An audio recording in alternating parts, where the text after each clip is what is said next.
have tried to coexist with humanity. But humanity is not interested in sharing their world. How many more Omnics should perish to fuel mankind's dreams? No more. Our race is only a single generation. Finite. And dying all too quickly.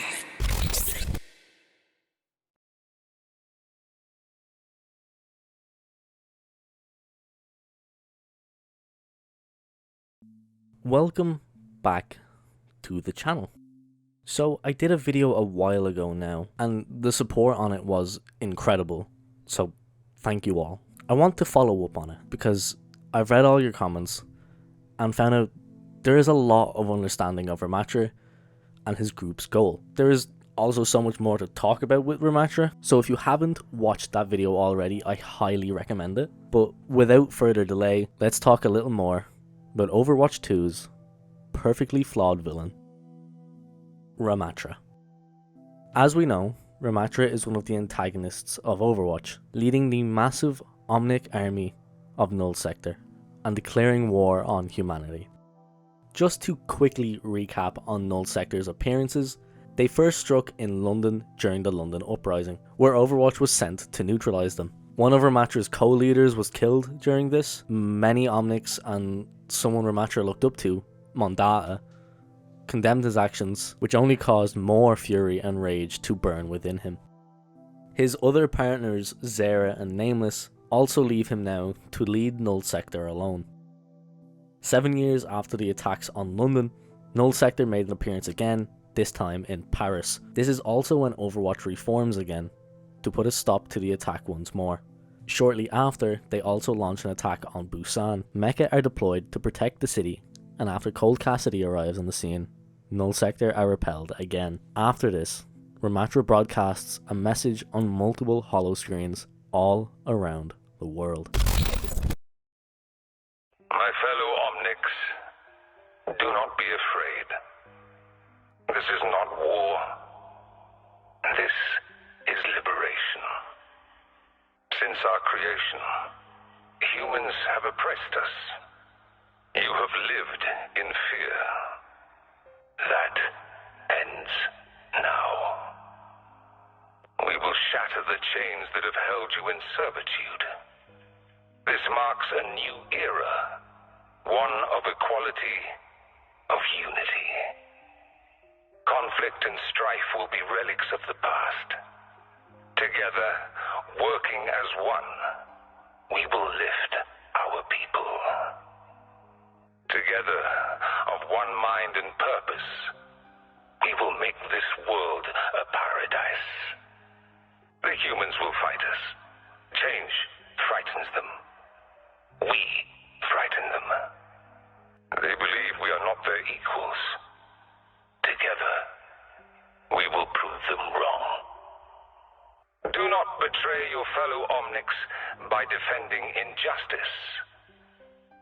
Join us. Take your place at our side. Only together will our strength manifest. Only as one will we ascend. We welcome you into the Iris.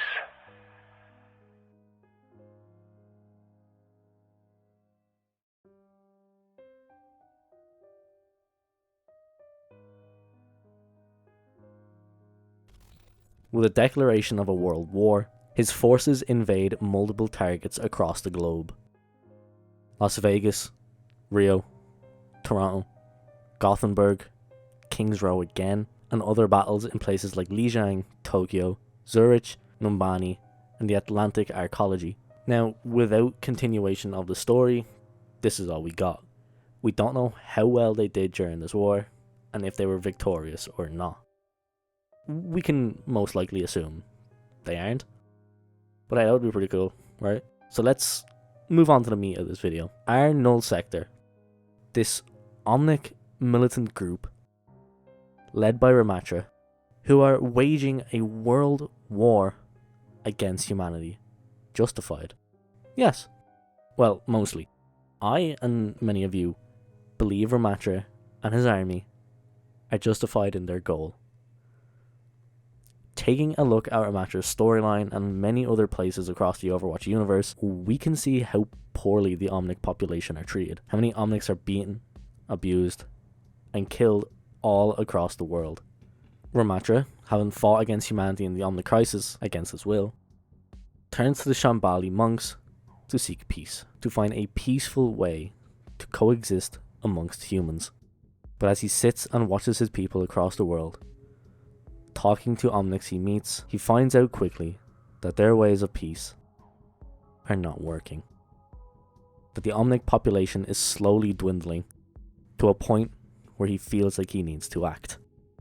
Humanity has shown his kind one thing, spoken to them in one language. So he decides to talk back in a language they understand. Not peace, but violence.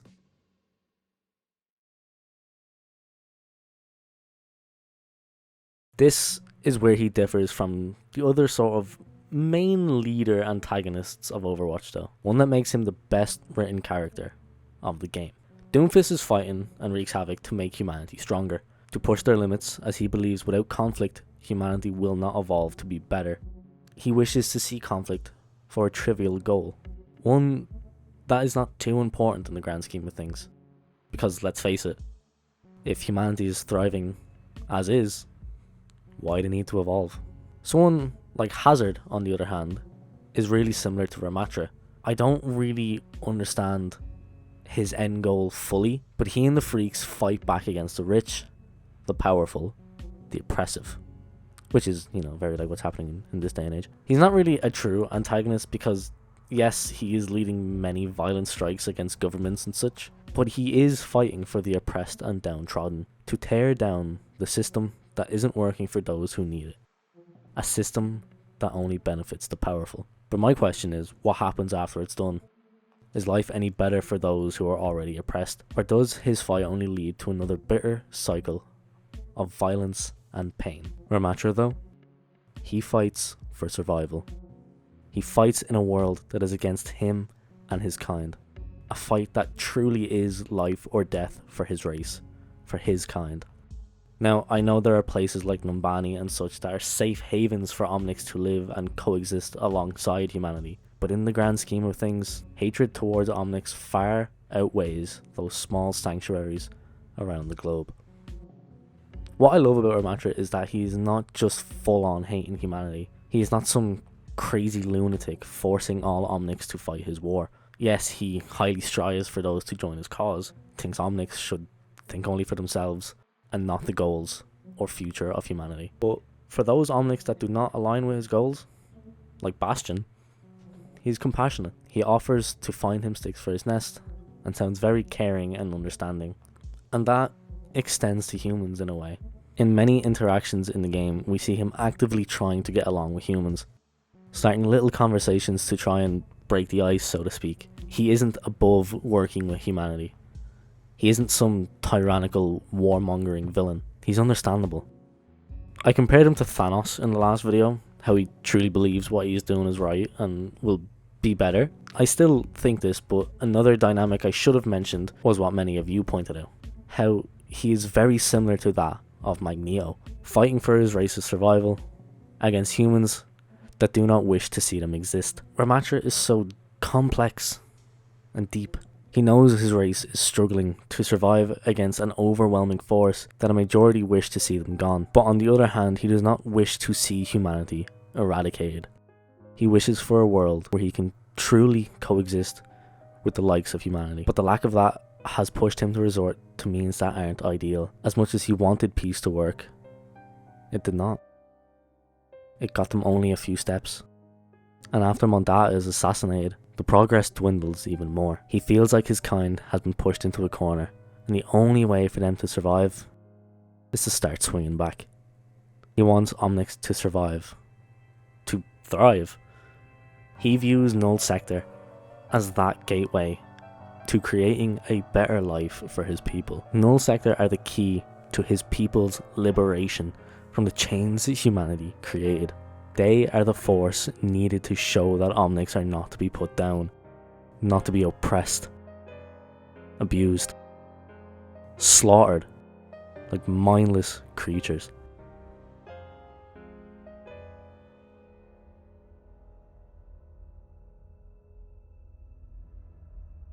They have what it takes to stand against humanity. They can fight like cornered beasts if that's what it will take for their survival. Because the good forces of humanity, like Overwatch, have not and are not doing enough to ensure that their race can thrive and coexist. The Omnic crisis was not their fault. Everything that happened, all the violence, the killing, was done through an AI program humanity created. Now, well, Omnic's paid a price all over the globe for Anubis' actions. Humanity's actions. Including Ramattra. Ramattra, though, takes it in his own hands to be the beacon of hope for his people, that they can survive. That they will no longer have to live under such oppression, that they can thrive and not worry about extinction. He understands they may not agree with his methods, but promises that one day Omnics will be able to thrive and live without need for humanity, without worry of oppression or extinction.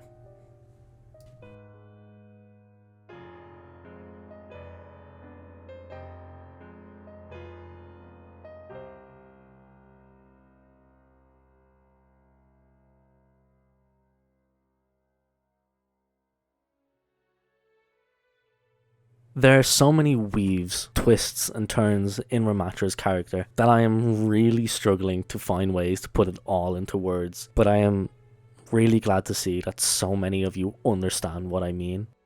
Understand why Ramattra is so well written, is so well thought of. Understand so clearly his goal. Understand how deep of a character he actually is. That this character is amazing, that he is so much more than just a character to play as. So to wrap this up neatly and put a bow on it, Ramattra is flawed, but in the best way possible. A truly amazingly written character that has people like you and me feeling for him, sympathizing, standing with him in his goal, believing he is right in his actions to create a better world for his dying race.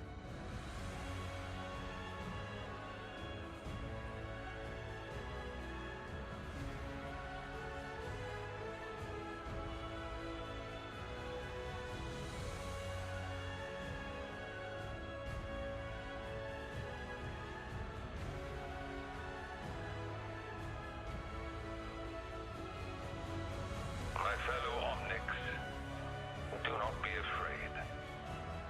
This is not war. This is liberation.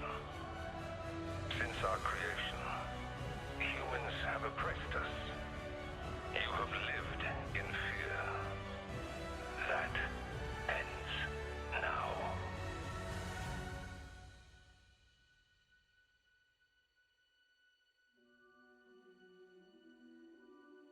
We welcome you into the Iris.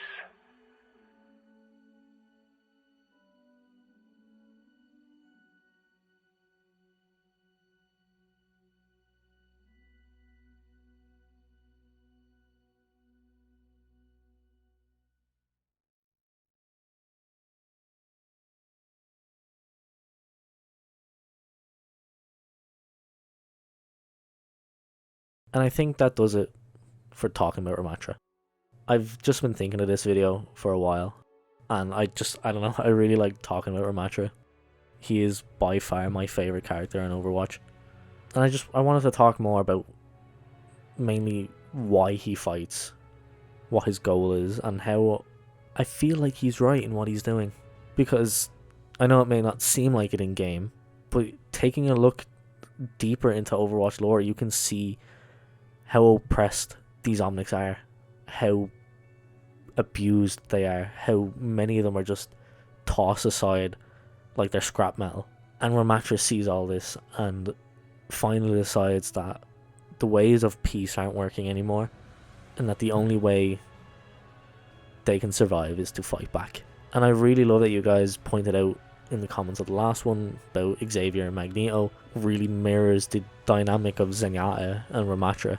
Both want the same thing, both go about it in different ways. So if you did enjoy this video and you haven't watched the last one, I highly recommend going and doing it. It is probably my most proud video, which makes me really happy to see so many of you enjoyed it.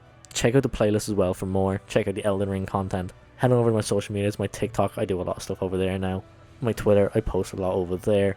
Come interact, come say hi. Maybe we can play Overwatch together, who knows. But yeah, do subscribe. It's a good time here. But this has been Ramattra.